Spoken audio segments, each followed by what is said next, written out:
They say nothing's sacred anymore, but I never thought they'd come from my lake. My family has owned this ranch for over a century. The lake on our land? It's older than most towns in this county. My great-grandfather dug the banks by hand. That lake's seen baptisms, family reunions, even 2 weddings. It's not just water, it's legacy. But apparently, that didn't mean squat to our new HOA president. Enter HOA Karen, power-hungry, freshly elected, and looking to make her mark. She shows up unannounced one Tuesday afternoon with 2 board members and a clipboard. Strolls right onto my property like she owns it. The lake borders community land. We believe it should be accessible to everyone in the neighborhood. I laughed in her face. That lake doesn't border your land. It's on my deed. You're not touching it. She said. You'll be hearing from our lawyer. Fine. Let them try.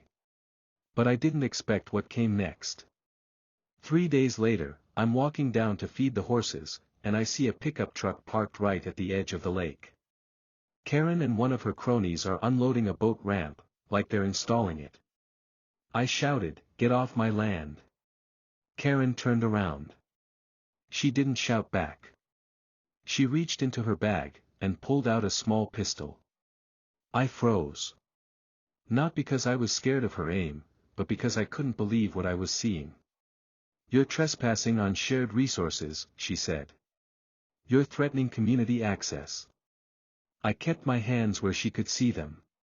But I stared her down and said, "You've just made the biggest mistake of your HOA career." She didn't know the ranch had trail cams set up everywhere. She didn't know my nephew was already on the phone with the sheriff. Within 20 minutes, deputies rolled in. Karen was still standing there like she had the upper hand, until they confiscated the weapon and put her in cuffs. She claimed it wasn't loaded. Claimed it was for personal protection. Didn't matter. You don't wave a gun around on someone's private property, especially while trying to seize it. Turns out, her HOA had been trying to quietly reclassify parts of my land as common access using forged maps. The whole scheme unraveled. She was arrested for brandishing a weapon, trespassing, and attempted land theft. The HOA board disbanded 2 weeks later under public pressure. I put up a new gate. And just to rub it in, I renamed the lake. Lake Karen's Folly, private property.